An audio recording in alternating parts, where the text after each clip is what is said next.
fosse a misericórdia e a graça do Senhor, eu jamais pregaria nessa igreja. Porque conheço o seu pastor e eu ficaria muito temeroso de pregar na presença dele. Mas, como a gente anda direto na presença do Senhor e a gente anda sempre na misericórdia do Senhor e sabendo que é Ele que faz a obra, então eu continuo me arriscando cada dia. Atos 17, você pode abrir. Atos 17, 16 a 34. À medida que você achar, se pudesse colocar de pé para nós lermos o texto. Atos 17, 16 a 34.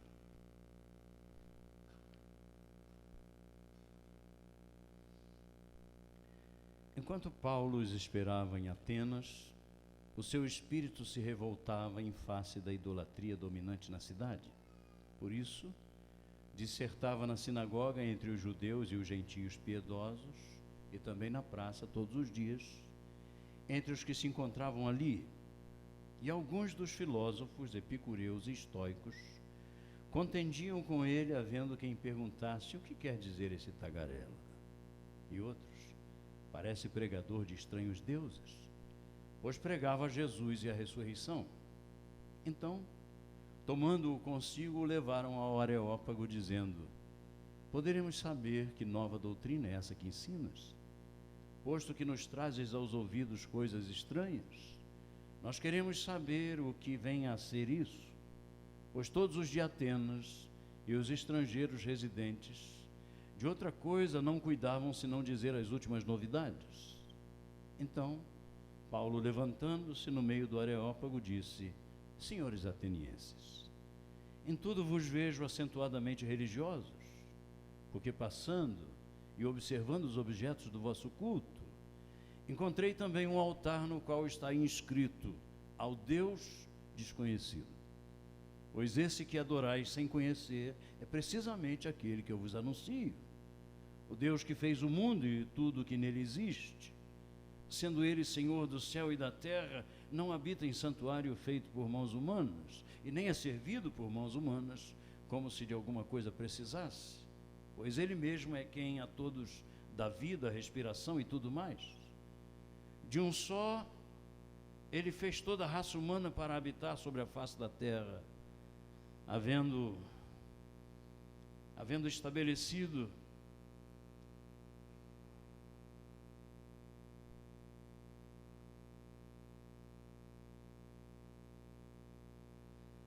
fixado os tempos previamente estabelecidos e os limites da sua habitação, para buscarem a Deus, se porventura tateando o possam achar, bem que não está longe de nós, pois nele nós vivemos, e nos movemos e existimos, como alguns dos vossos poetas têm dito, porque dele também somos geração.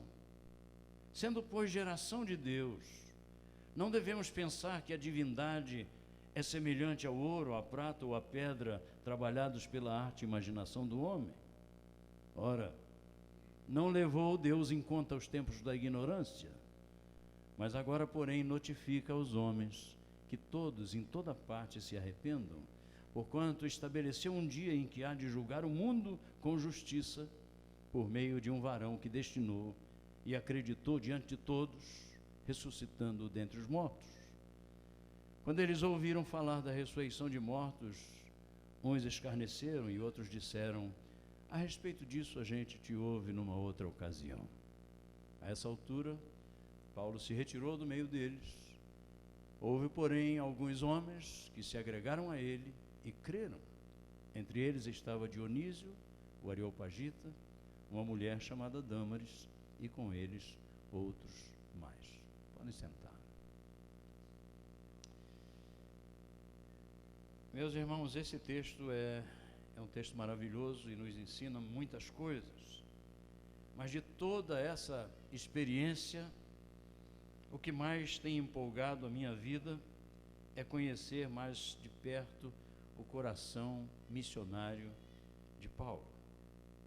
Sem dúvida, esse é o tipo de coração que eu também quero ter em toda a minha vida. Eu tenho procurado avaliar esse coração através de alguns traços característicos, e eu queria conversar com vocês sobre alguns desses traços característicos desse coração missionário nessa oportunidade. O primeiro desses traços é que um coração missionário aproveita bem o tempo e as oportunidades. O texto diz: enquanto os esperava, e me parece, não sei o que você acha, que enquanto nós paramos para esperar alguma coisa, talvez seja bom a gente sentar, ou descansar, ou quem sabe a gente possa aproveitar aquele tempo para não fazer nada, porque nós estamos simplesmente esperando. Parece que esse tempo de esperar nos conduz a uma inércia, mas o texto diz: enquanto Paulo os esperava, alguma coisa estava acontecendo no seu coração missionário e nas suas atitudes. Eu tive um professor, uma das minhas referências, quando no seminário, chamado Bob Brennan. Tio Bob, mais conhecido por nós, era um evangelista tremendo.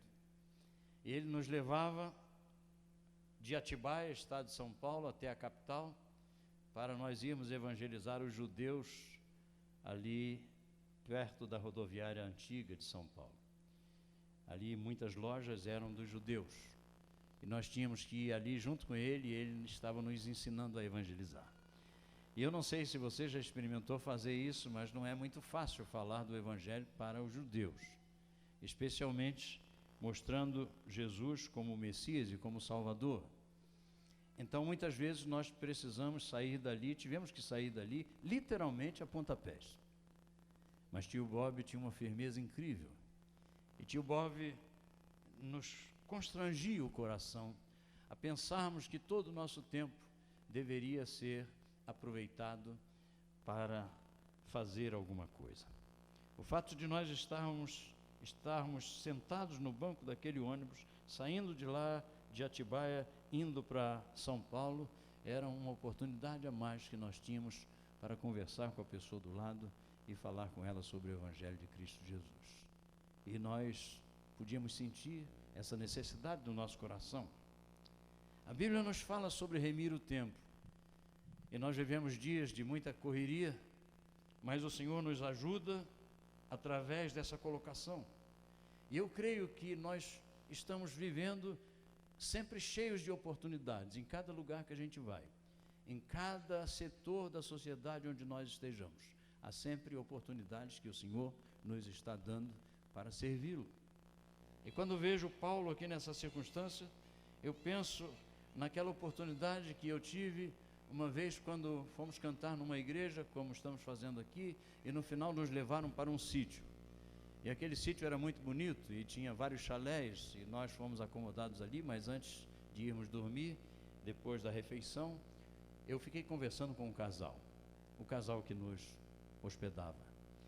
E aquela conversa entrou pela madrugada dentro, e nós ficamos conversando, e depois fomos dormir. Depois de alguns 1 ou 2 anos, nós voltamos exatamente naquela mesma igreja e fomos exatamente para o mesmo lugar.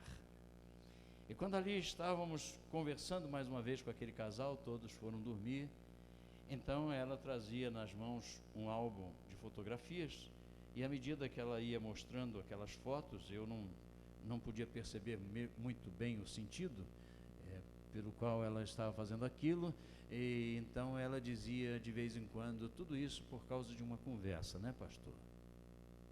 E eu não conseguia captar. Então, quando chegou no final do álbum, eu podia ver uma congregação e uma igreja, um templo pronto, e eu podia ver as pessoas naquela foto felizes. E quando ela virou a última página, mais uma vez, ela disse para mim: e tudo isso por causa de uma conversa, não é, pastor? E a minha ficha ainda não tinha caído, eu confesso. Então ela diz: o senhor lembra quando vocês vieram aqui da outra vez? Sim. O senhor lembra que todo mundo foi dormir e nós ficamos conversando exatamente aqui nessa mesa? Eu disse sim. E ela disse: pois naquela noite o Senhor, através daquela conversa, falou tanto ao nosso coração, que nós resolvemos entregar boa parte dos nossos bens e a nossa vontade de começar um trabalho no Nordeste do nosso país. Isso foi no Rio de Janeiro, no interior do Rio de Janeiro. E essas são as fotos desse trabalho. E eu fiquei tão feliz.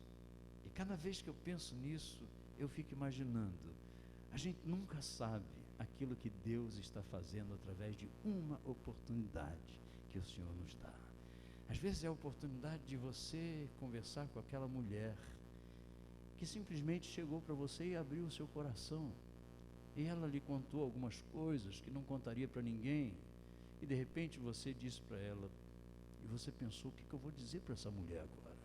E de repente você diz, olha, eu gostaria de orar com você. E você ora por ela. E você nunca mais sabe o que aconteceu. Mas pode crer que Deus aproveita essas oportunidades que dá para cada um de nós. Bom, eu sei que essa é uma igreja que segue ao Senhor. E talvez você esteja pensando, pastor, será que essa palavra não está chovendo no molhado na minha vida? Então eu quero dizer para vocês que ela tem sido abençoadora à minha alma. Saber ou procurar aproveitar os momentos, mesmo aqueles momentos que parecem que não tem nenhuma razão, seriam momentos para descansarmos, para esperarmos alguma coisa acontecer. São momentos importantes para um coração missionário. O segundo traço de um coração missionário é que o coração missionário é incomodado pelo erro que escraviza as outras pessoas. Talvez pelo fato de nós estarmos seguros naquilo que nós cremos, naquilo que o Senhor nos revelou, nós estejamos nos sentindo tão bem que não percebamos aquilo que está acontecendo ao nosso redor. Com as pessoas que, quem sabe, estejam muito próximas de nós através do nosso contexto de vida. E quando eu penso que o espírito de Paulo se revoltava em face da idolatria que dominava aquela cidade, eu fico pensando, ele se incomodava muito com isso. O seu espírito estava em aflição por causa disso. E eu me recordo de tantas pessoas, mas especialmente do meu irmão. Eu tenho um irmão que é missionário entre os índios, lá em Roraima. Ele é mais novo que eu, mas ele também é um dos meus referenciais. Porque quando Deus o chamou, ele deixou tudo o que estava fazendo, pegou as suas meninas de colo e levou e foi morar lá no meio dos índios Yanomamis, lá no interior do estado de Roraima.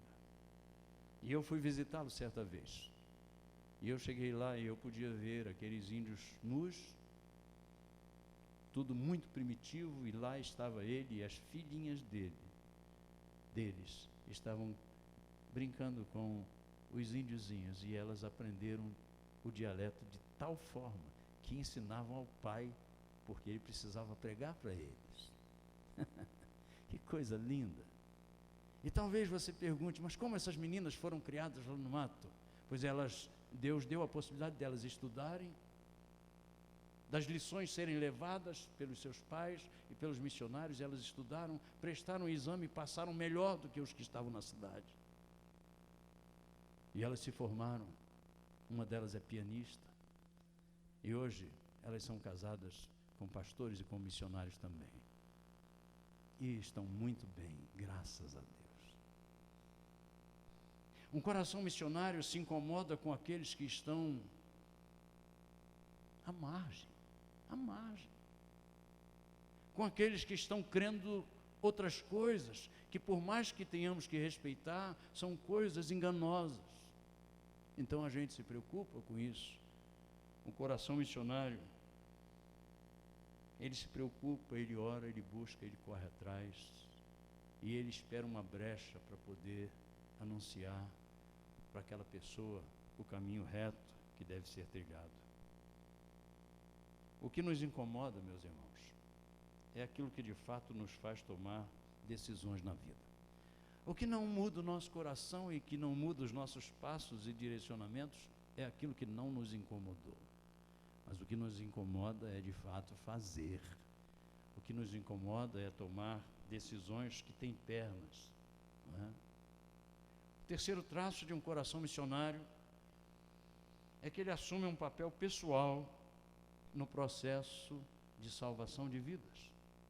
O texto diz: por isso, dissertava na sinagoga entre os judeus e os gentios piedosos, também lá na praça, todos os dias, entre os que se encontravam ali.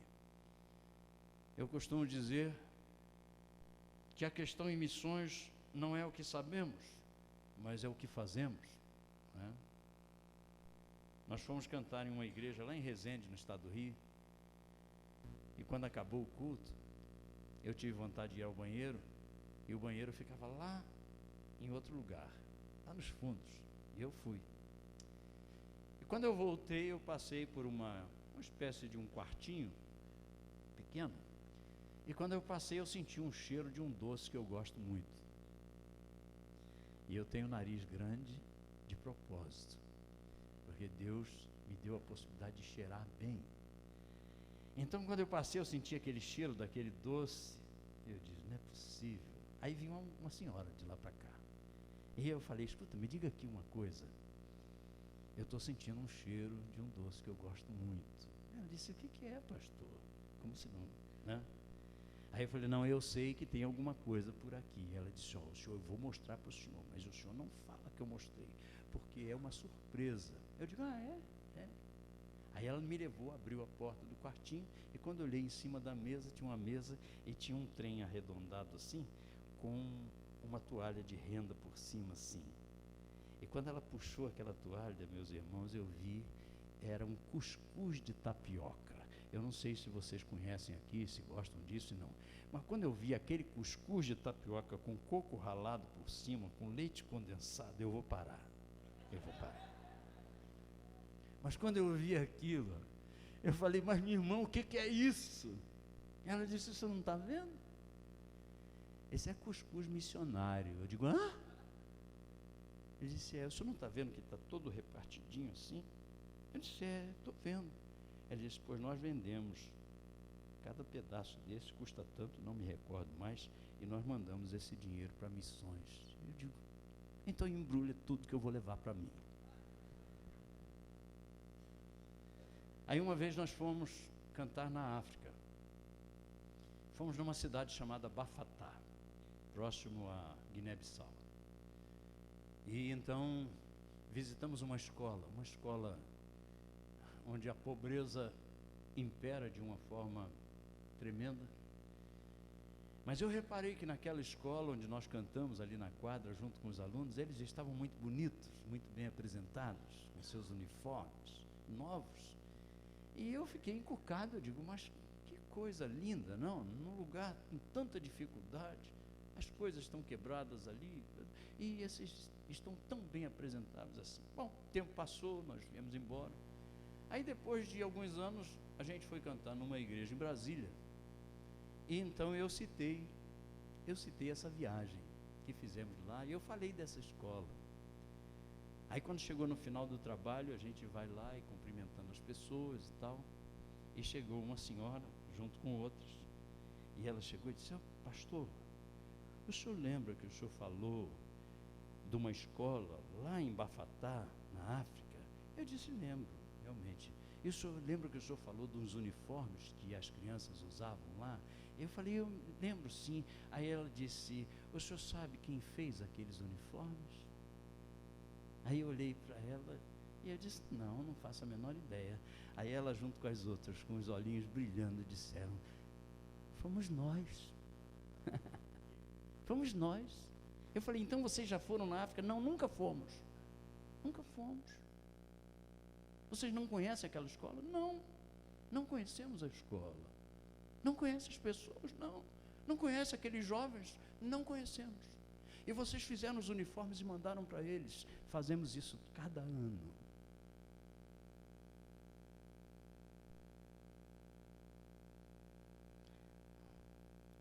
Há pessoas que receberam de Deus muito dinheiro e muitos bens, e receberam para abençoar. Pode escrever isso. Receberam para abençoar. Mas às vezes não percebem isso e ajuntam para si, mesmo que a carência esteja do outro lado da rua. Quanto mais próximos de Deus, nós ouvimos mais claramente a sua voz e suas perguntas dirigidas à nossa alma. E isso é fundamental. Ele nos pergunta assim: em que projeto missionário você está investindo agora? Agora.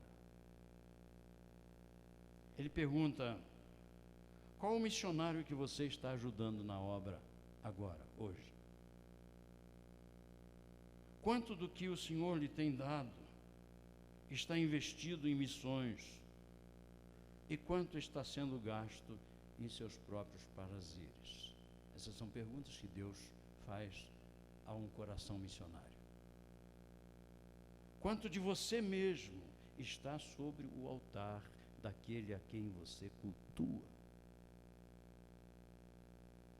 Então, queridos, as respostas verdadeiras a essas perguntas é que estarão dizendo ao Senhor dos Senhores exatamente se estamos e o quanto estamos envolvidos pessoalmente com missões.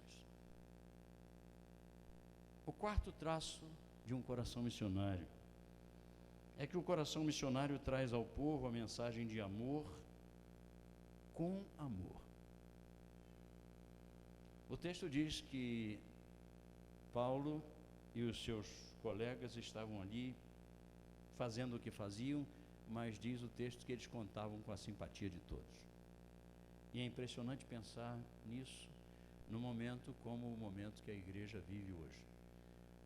Eu estava conversando com o pastor Marcos e eu tinha que dizer para ele: rapaz, eu preciso te ouvir. Eu orei, viu, Marcos?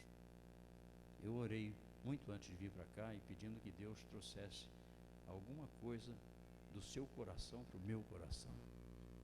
E ele me chamou para ir dormir na casa dele. Quer dizer, que ótimo, né? Já sabe que a gente vai dormir de madrugada hoje. Mas eu orei, pedi: Senhor, eu preciso, porque nós estamos vivendo num mundo tão confuso, nós estamos vivendo, vocês são privilegiados de estarem vivendo numa igreja onde se ensina Romanos durante um tempo, onde você estuda a Bíblia durante um tempo, porque uma grande parte da igreja hoje não faz mais isso. Você sabia? Não faz. Há outras preocupações. Há a preocupação de levar uma mensagem que você esteja louco para ouvir e que você até aplauda, bata palmas, saia feliz da vida, mas que não é necessariamente aquilo que Deus queria ministrar ao seu coração. Mas talvez isso possa ser encarado de outra forma. Então, por causa de algumas coisas, por causa de algumas distorções, por causa de algumas lideranças que entram mesmo sem o nosso consentimento, por causa de nomes que são colocados lá na mídia que não nos representam. Vocês estão me entendendo? Então, às vezes nós somos acharcados e falam mal de nós. E dizem: você é evangélico também? Denegrindo, diminuindo. Talvez o seu colega lá no seu trabalho, você talvez até pense: eu vou ficar na minha, eu vou viver.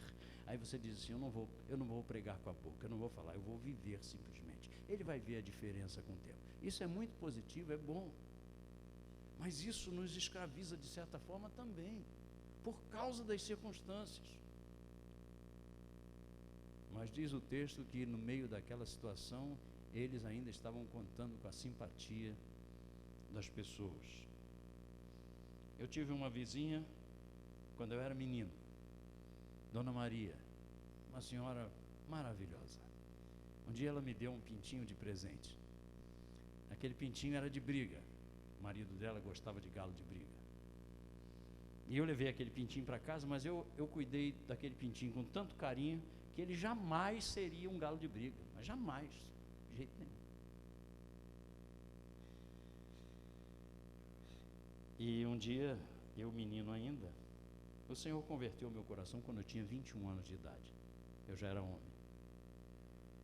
Mas quando menino, eu, por causa da criação no meio evangélico, eu cheguei para Dona Maria e disse: Dona Maria, a senhora é uma pessoa tão boa, a senhora é tão boazinha. Ela disse: obrigado. Aí eu disse: mas eu posso fazer uma pergunta para a senhora? Ela disse: pode. Eu falei: por que a senhora não é crente? Para que eu falei isso? Dona Maria virou. E ela disse: olha aqui, ó, eu não gosto de crente. Eu não gosto de crente. Aí eu fiquei com medo, eu era um meninozinho. Eu fiquei com medo, digo: ué, então a senhora não gosta de mim? Ela disse: não, você é diferente, você é um menino, claro que eu gosto de você. Mas eu não gosto de crente. Eu não gosto de crente porque crente é metido. Crente é o dono da verdade, só ele que vai para o céu. Crente é aquele que botou uma Bíblia embaixo do braço, naquela época usava assim, né? Botou uma Bíblia embaixo do braço e acha que agora é coisa. Aí era lá um Zé Mané que estava lá na esquina, mas aí entrou para a igreja, e agora é Bíblia, e agora então ele põe uma gravata e ele acha que ele é o Todo-Poderoso. Eu não gosto de crente, ela falou. Você já viu a revolta no coração de uma pessoa assim? Mas tem gente hoje assim também. Tem gente hoje assim, sabe por quê? Porque às vezes tem chatos evangélicos. Tem aquele camarada que quando ele entra na repartição, todo mundo diz assim: ih, rapaz, vem fulano, aí vamos fazer uma outra coisa aqui. Porque o camarada é indigesto às vezes. Ele tem boa intenção, você entende? Ele tem boa intenção, ele quer transmitir o evangelho, mas ele é chato. Ele fala na hora que não devia falar, ele vai muito além daquilo que...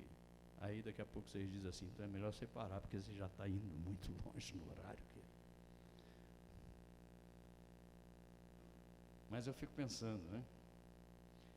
Às vezes a gente precisa respeitar a liberdade dos outros. A liberdade de culto dos outros. Há uma ocasião em que o evangelho se mostra tão briguento, não? Tão para tirar satisfações, tão para ganhar uma disputa teológica. E às vezes você ainda não conseguiu ganhar o seu colega lá no serviço, porque toda vez que você encontra com ele, que começa bem, daqui a pouco acaba em discussão. Ele diz: ah, você pensa assim, eu penso assim, e acabou. Não tem jeito. Porque a coisa acontece de outra forma.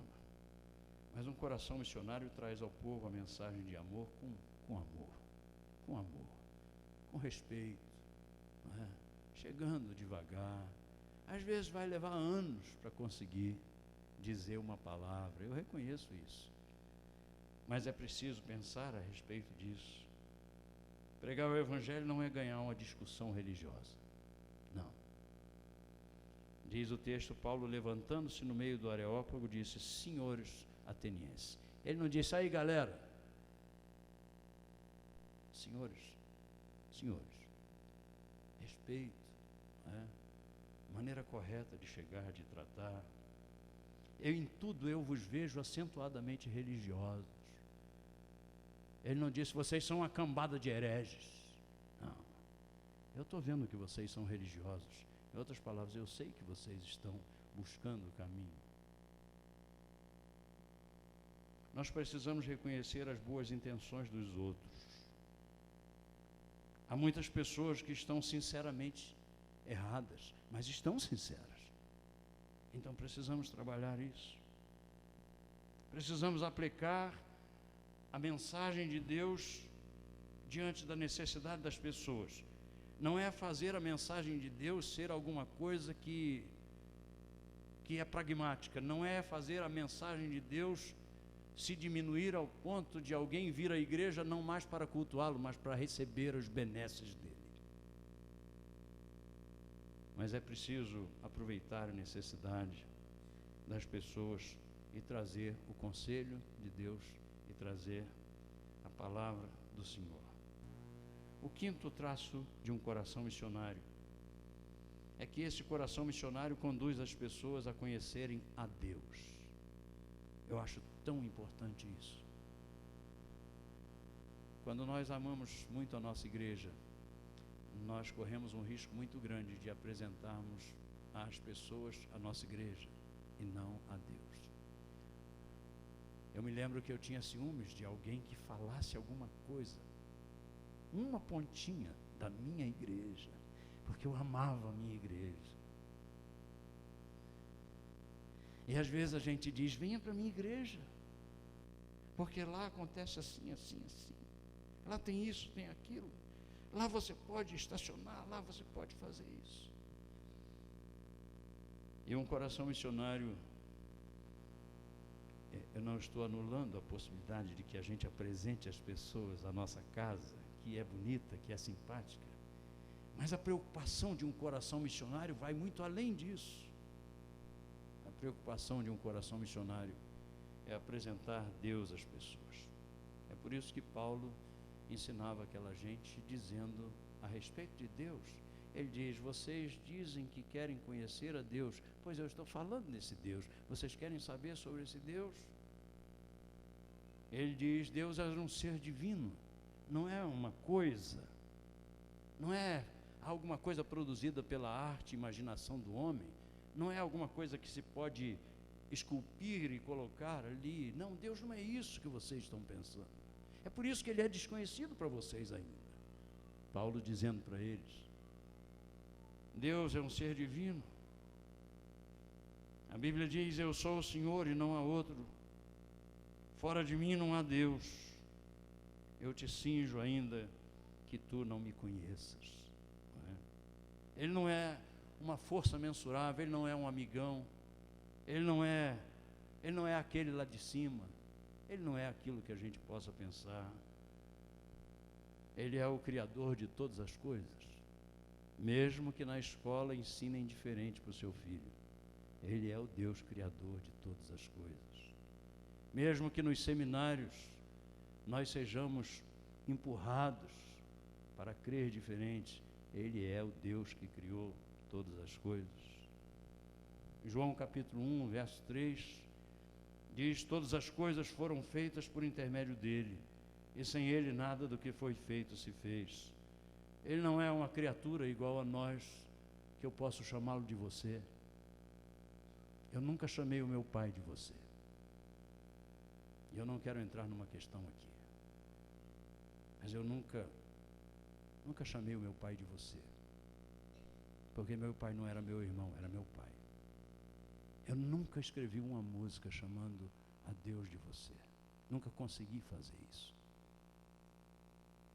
Talvez você diga: mas eu posso tratar uma pessoa e chamar de você. Eu sei que pode. Eu só estou dizendo que eu nunca consegui fazer isso, por causa da minha criação. Paulo estava dizendo: ele é o único Salvador. É o único Salvador. E talvez algumas pessoas ali estivessem perguntando: mas Salvador de quê? Então Paulo explica: é o Salvador da condenação do pecado? É o Salvador de quem? Talvez as pessoas perguntassem. E ele podia explicar: o Salvador de pecadores como eu e como vocês que estão me ouvindo. O Salvador por quê? O Salvador porque foi aquele que foi levado à cruz e derramou seu sangue puro para perdoar pecadores. Ele é o Senhor dos senhores, ele é o supremo juiz. Muitos pregadores ficam realizados com o número daqueles que levantam as suas mãos num apelo. Mas eu afirmo para vocês que enquanto uma pessoa não conhecer a esse Deus que Paulo estava pregando, enquanto uma pessoa não conhecer a esse Deus como ele é, essa pessoa não mudará de rumo. E ela pode entrar na igreja e sair e dizer que está afastada. Não há possibilidade de estar afastado de Deus. Eu uma vez cheguei e disse para um colega que eu queria plantar uns pés de laranjeira no fundo do meu quintal. A gente tem sempre essa tendência de ter um sítio, né? Eu tinha só um pedaço. Mas aí ele me disse: você quer uma laranjeira boa mesmo, que dá laranja doce, boa? Eu digo: é essa que eu quero. Então vai lá no japonês, compra lá, porque lá ele tem umas mudas enxertadas. Eu digo: é. E fui.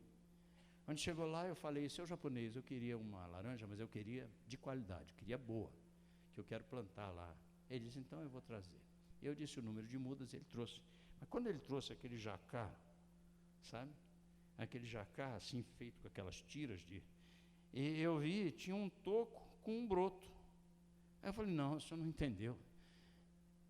Eu quero uma laranjeira, entendeu? Eu quero uma laranjeira boa. Ele disse, é essa. Eu disse, isso não é uma laranjeira boa, isso é um toco. Ele disse, não, japonês explica. Ele disse, você vê esse toco? Eu disse, sim. Esse toco era pé de limão. Eu disse, mas eu não quero pé de limão, eu quero laranjeira. Espera, calma, vou explicar. Então foi enxertado nesse toco laranja boa. Esse broto é da laranja boa.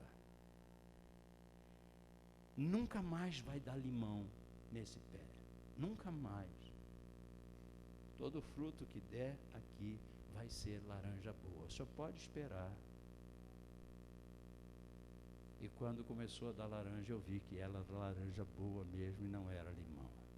Meus irmãos, aquele que permanece no pecado nunca viu e nunca conheceu a Deus. Mas de acordo com o que é apresentado, a pessoa pode se sentir laranja enquanto continua limão.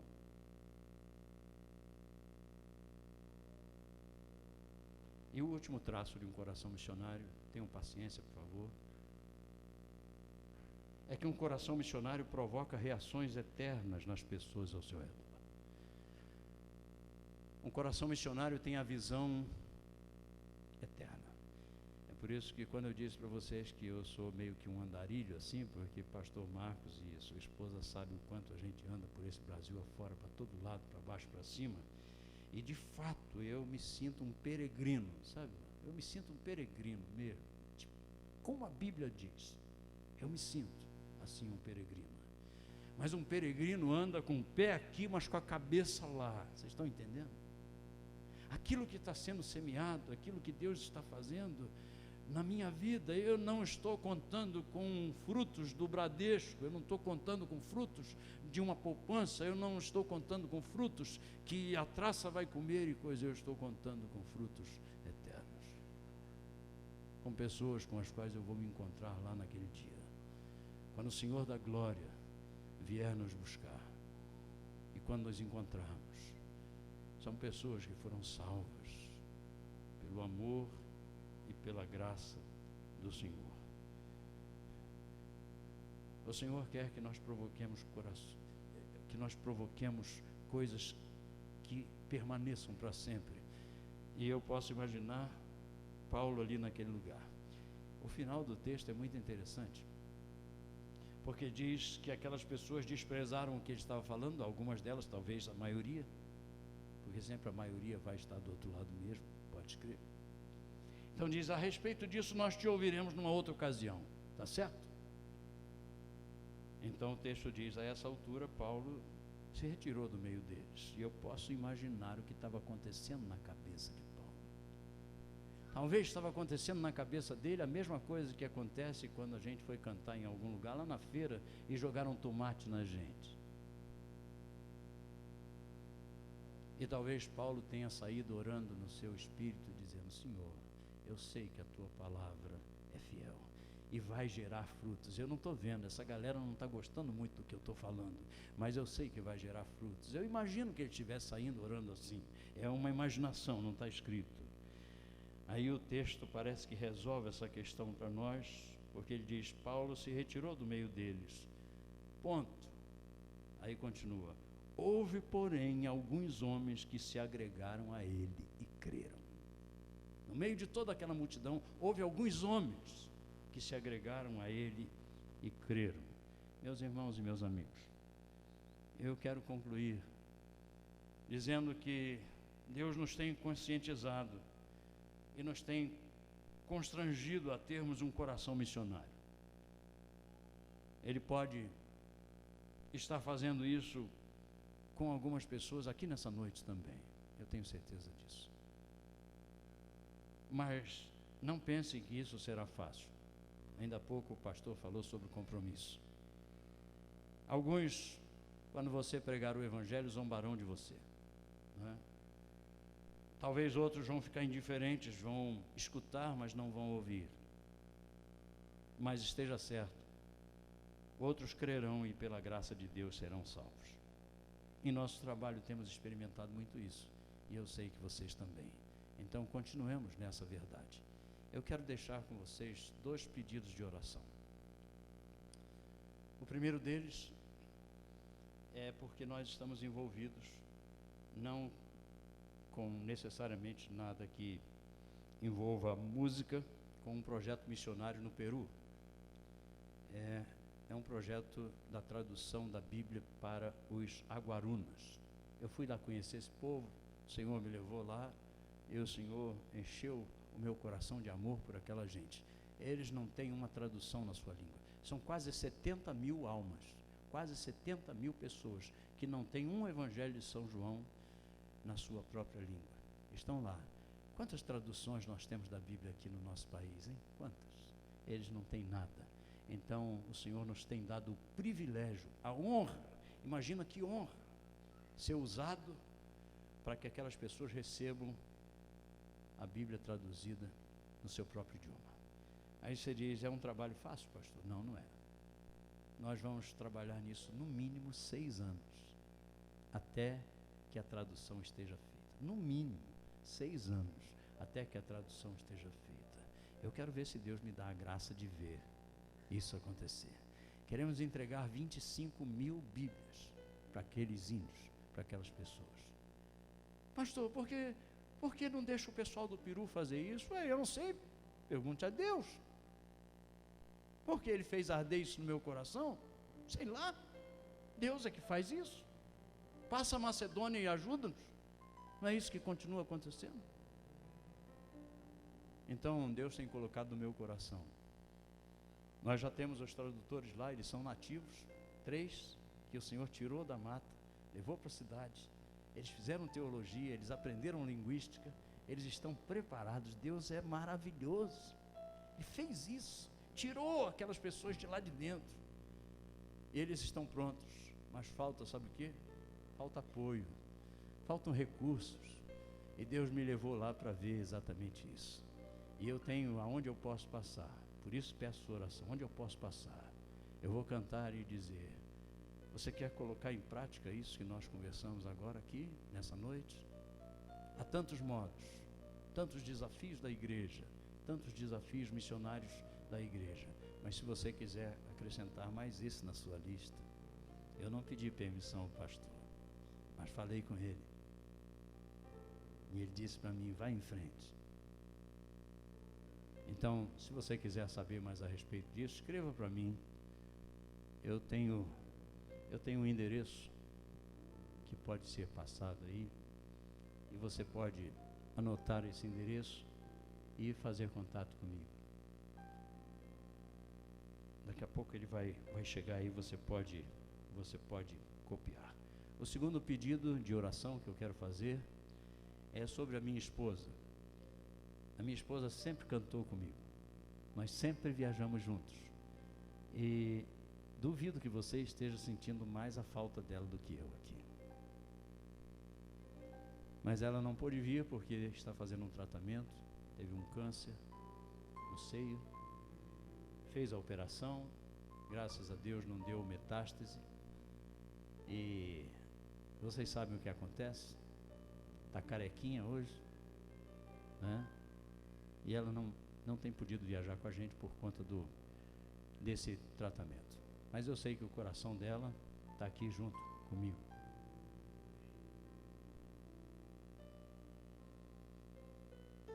Orem conosco. Ok? Nós vamos cantar a última música. Obrigado, Senhor, de todo o coração, por estar junto com essa gente maravilhosa aqui. Que o Senhor nos abençoe a todos e que essas palavras tão conhecidas, evidentemente, de todos nós, ecoem na nossa alma, a ponto de fazer-nos caminhar pela fé. Vamos cantar a última canção e depois passamos a palavra, pastor. Se vocês quiserem ficar de pé.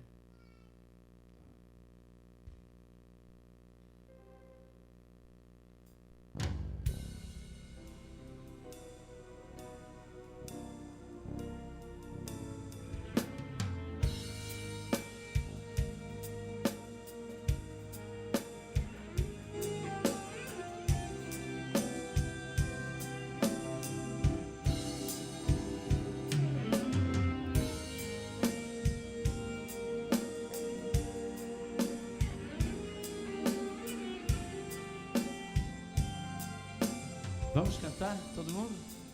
Vamos lá. Ó Pai, eu queria tanto ver o meu Senhor descer, vindo me encontrar. Eu posso até imaginar a refulgente glória do Senhor Jesus, transpondo as brancas nuvens no mais puro azul, onde nem sul nem norte existirá,